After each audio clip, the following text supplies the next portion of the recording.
In the current year, From Software is the king under the hill. They're the Doomslayers of modern gaming, the goose with the golden butthole, the creme de la resistance, in a league of no one, the pickle of perfection. And they got there by fostering great series like Kingsfield and Armored Core before going absolutely hog wild with banger after banger starting in 2009. We're talking Demon's Souls, Dark Souls, Dark Souls 2, Dark Souls 3, Bloodborne, Sekiro, and the big bad crown on King Neptune's bald head. The graphics are dog shit. Game of the year winner is Elden Ring! But before all of that, they were just kind of middle of the road like so many other developers and publishers. The Armored Core series had a cult following, sure, but not enough to make them a household name. And with the ultra-hot competition of the 7th generation in full swing, Microsoft and PlayStation were looking to find those exclusives that would push them into the lead. From Software was able to secure a deal to develop a game exclusively for the PlayStation 3, but did you know that From Software also got a deal to develop a game exclusive to the Xbox 360, and it also came out in 2009? This is Ninja Blade. I first played Ninja Blade back when it first came out, and I can remember renting it from a Hollywood Video and kind of fondly remember playing it and enjoying it. But I only recently found out that it was by From Software about a year ago when I was making my list of games that I want to cover, and everyone that I mention it to seems to have no knowledge of its existence. The first question everyone always asks is, what's it like? And I can best describe it as a Ninja Gaiden clone, except for one big problem. It's infected with QuickTime events.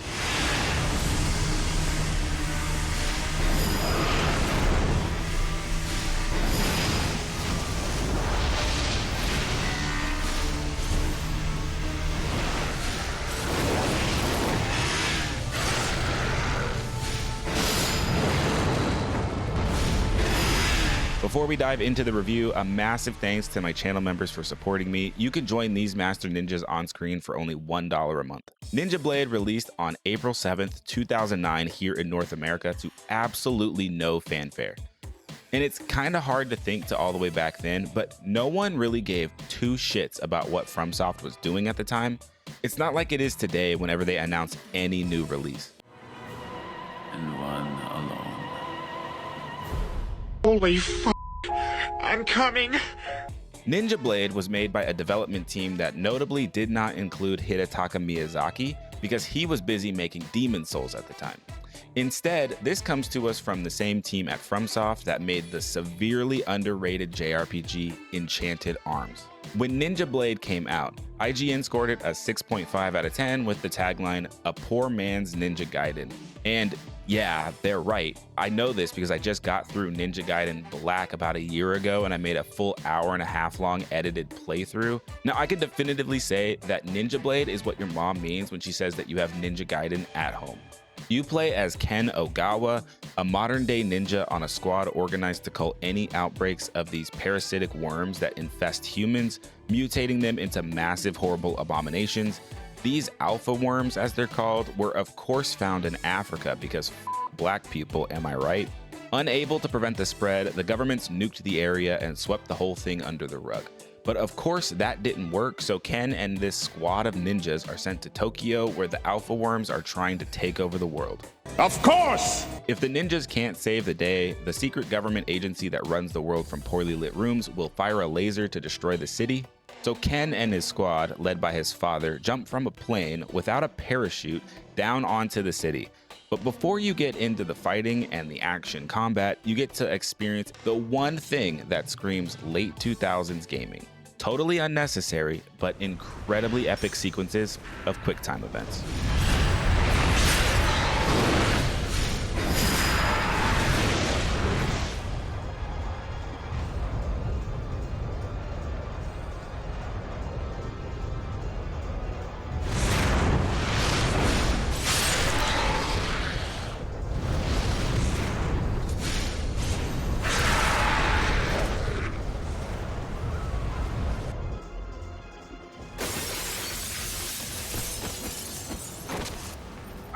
Stay front. Not a carrier down there. Yeah, I think I found a few. Don't let them sneak up on you. I'll keep that in mind. And once you're finally on the ground, Ninja Blade plays almost identically to the modern Ninja Gaiden series, right down to also having the same jump plus Y combo to perform the flying swallow technique. But it's just not nearly as good as Ninja Gaiden. I mean, for one, there's no Izuna drop. Why the f would anyone want to play a Ninja Gaiden game that doesn't have the Izuna drop? Unlike the arsenal of weapons that you have over in Ninja Gaiden, here you get 3 weapons that you can switch through at any time using the D-pad. You have your standard sword, a dual wield of some smaller swords for some quick range strikes, and a heavy sword for dealing with armored enemies.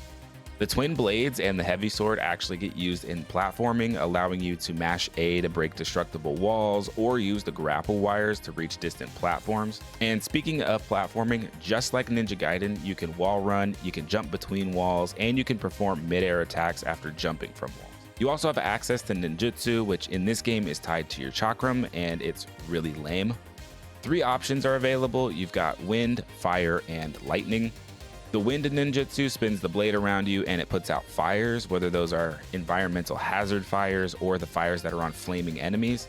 And I sort of enjoyed that I had to use the tools in my arsenal to create opportunities and to clear up the battlefield. The fire ninjutsu is pretty basic. It can set enemies alight and burn down hives that spawn the swarming bastard ass fucking bees. Bees? The lightning ninjutsu can call down lightning strikes on enemies, which is so useless, I don't think I ever used it after the tutorial. It can also spawn a wave of lightning balls in front of you that can reflect enemy projectiles back at the enemy. You can also reflect the projectiles yourself by timing a swing of your sword, not blocking or parrying like you'd expect, but actually hitting the projectiles with your sword. The window to hit them is pretty tight, and you have to account for the wind-up animations, which is really annoying. But thankfully, the twin blades have this attack that lets you just stand still and spin them around, which counts as attacks for reflecting projectiles. The combat just isn't anything special in Ninja Blade. The combo lists are so bare bones that you'll just be spamming light and heavy attack and switching between the 3 weapons to deal with the different enemies, like using your heavy sword to break the shields or use a spinning attack with the twin blades to slice up a swarm of bats. As you kill enemies, you'll get these red orbs, which are used to upgrade your weapons and your ninjutsu, unlocking more combos, but the combos aren't anything fancy and they don't really add much variety to the combat anyway. I mean, just look at the combo list here. You'll see that it's just hitting X button over and over again or hitting the Y button over again, maybe using a modifier like one of the triggers. And I'm just gonna keep beating this gift horse in the mouth. Ninja Gaiden has the most iconic combo ever with Izuna Drop, a combo that I can pull off in my sleep. One that feels satisfying the first time you do it and just as satisfying after the 1000th time. Ninja Blade doesn't have anything like that. The closest it has is this combo for letting you put the sword on your leg and spin kicking around, but it's achieved by just holding the left trigger and spamming the X button 4 times. So there's no real satisfaction like you'd get from hitting XY, XXXY for the Izuna drop. Enemy design is really lame. Basically everything is just a mutated freak or it's a mutated bug or bats. There's nothing memorable about them at all. In classic FromSoft fashion, the most memorable enemies are the bosses that you'll fight, like this giant worm and the armor spider, which bears a striking resemblance to the Demon Souls boss of the same name.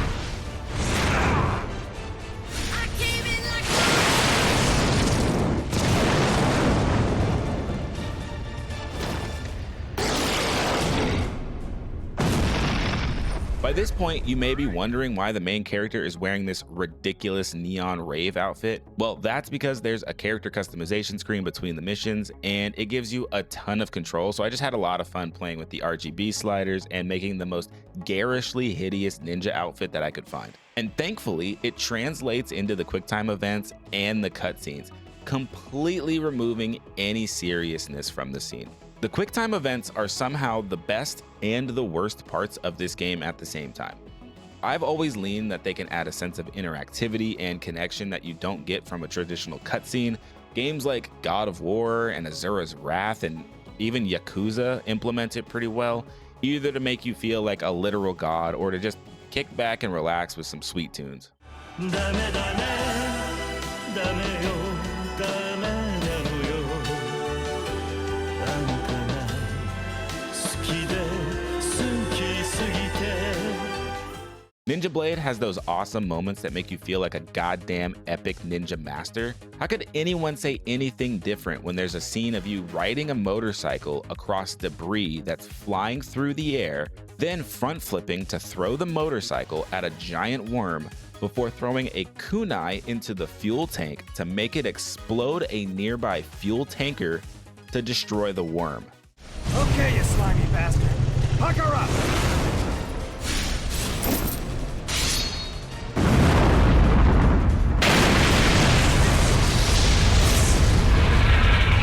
Or there's this cutscene where you land a crashing plane on a highway in the middle of a city, but the landing gear breaks. So you go full Spider-Man 2 mode to stop it with your body before it runs a woman over. And it's just so over the top that you can't help but have a massive smile on your face and look forward to the next one.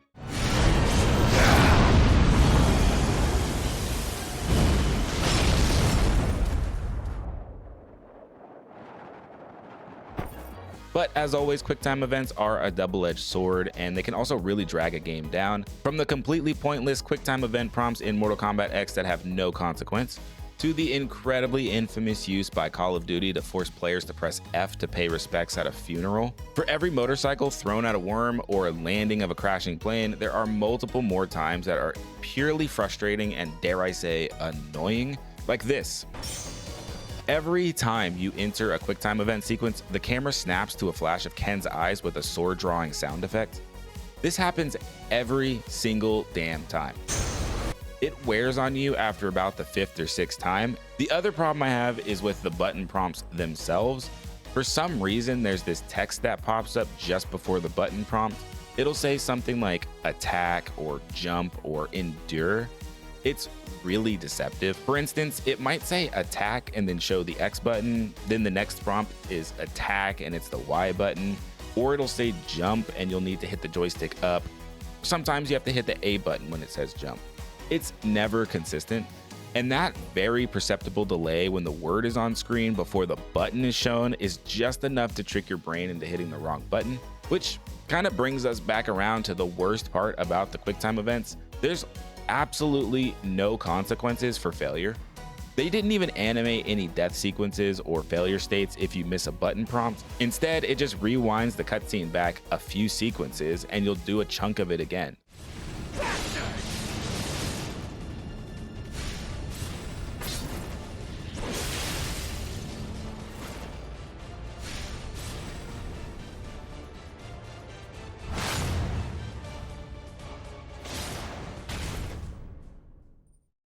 I guess we should move on to the rest of the story. During the first mission, Ken's comically black friend is the pilot of the plane that Ken airdrops from. At the end of the mission, Ken discovers that Ken's father, Kanbei, and the weirdo of the squad, Kuro, are both infected by the kings of the Alpha Worms. The two kill Token before Kanbei stabs Ken in the chest.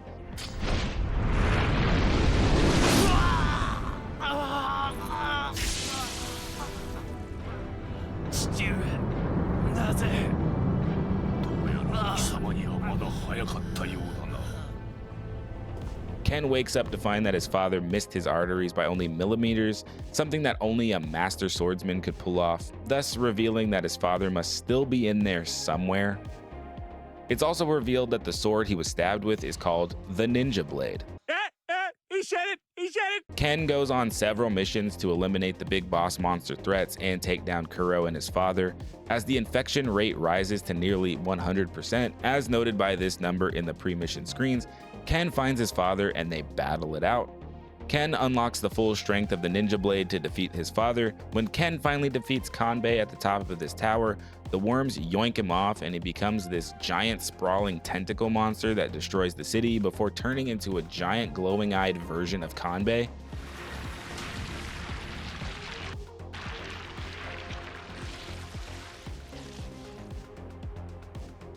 So Ken rides in a helicopter around the destroyed city, firing the gunship's machine gun at all the flying enemies to reach the giant worm version of Kanbei. Then the two fight on a rooftop before Kanbei throws the building at Ken, who uses his heavy sword to slash it to the side. then uses the 2 tiny grapple hooks to grab the flying building, turn, and throw it at the mutant Kanbei.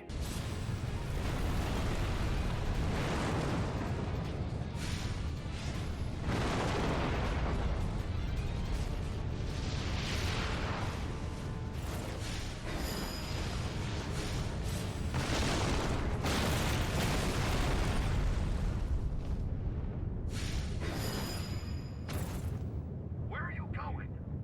I have to attack its heart! Ken! And after that insanity is over, he climbs inside the mouth of the giant mutant Kanbei in order to kill the heart. And for some reason, it's a graveyard of swords, creepy statues, and a white fog with lightning striking everywhere. Why? Who the f cares? Epic ninja battle sequence commence. Now on this level, and only on this level, if you die, there's this failure state cutscene where the shady organization fires the laser and it wipes out all of Tokyo.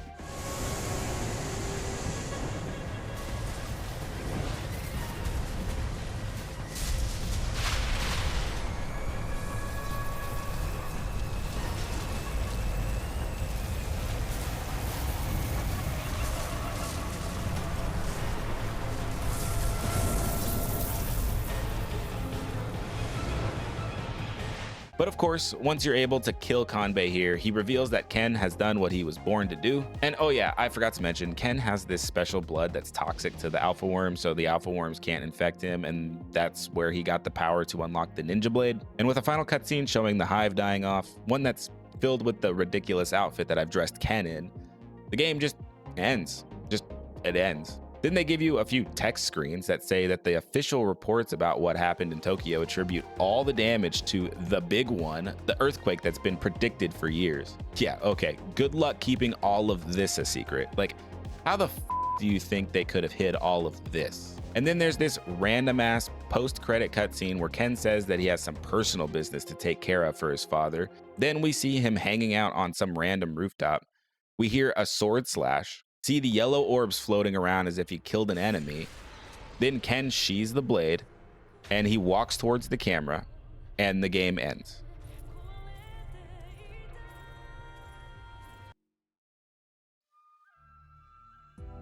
And I didn't leave anything out. What was Ken doing? Where was he? What did he do for his father? None of it's explained. And I swear, I don't know what it is about games that I play on this channel, but so many of them end up with this like, what the f just happened ending kind of moment. So of course I go online immediately to look up what happened, what was that all about, what was Ken taking care of, and there's nothing out there about this. No one knows what the f this was supposed to be. I think it's hinted that he was killing his mother because earlier in the game, Kanbei mentions Ken's mother, and at the end of the day, it's just a basic Ninja Gaiden clone with worse combat, a mediocre plot, and some QuickTime events. It's nothing more than just an okay game. The boss fights actually end up being the most enjoyable part of the entire game. The fights themselves are kind of a mixed bag, but there are just too many of them where you're just standing on a platform at the top of a building and you're attacking the enemy when they attack you and they miss. The pure spectacle of it all with all of the cutscenes and the QuickTime events does help make it a little bit more enjoyable. Like this scene where there's these bugs that explode that Kuro planted underground. Ken ends up launching it into the air with this utility elevator thing, and I have no understanding why anything like this would exist that's capable of launching something this heavy so quickly into the air. But it's just so fucking awesome when he launches it into the air and then he kills it mid-air so that the explosion doesn't impact the entire city. Kid, you're crazy.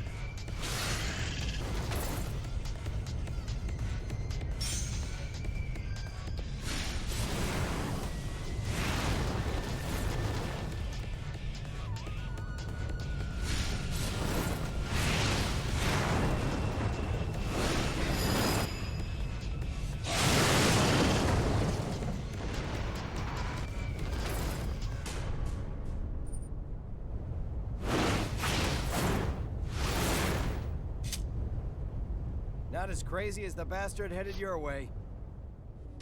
But the ending section, approaching Mutant Kanbei, recycles the bosses from earlier in the game. And I think they wanted this to be sort of like a boss rush where you have to fight through each of the bosses before taking down Mutant Kanbei. But if you die on one of the bosses, you just restart at the point of fighting that boss again. It's not like you have to go back and fight all of the bosses on one life. Instead, you just are taking out one boss at a time, moving through some platforming, taking out the next boss. So that's Ninja Blade, From Software's most forgotten game that was exclusive to the Xbox 360. Nothing special, better off playing Ninja Gaiden. I hope you enjoyed this video. If you did, please be sure to click like, subscribe. If you want to become a channel member, you can do so for only $1 a month. A link is in the description below. Thanks for tuning in. I'm Ice Cold Snake. I'll see you next time.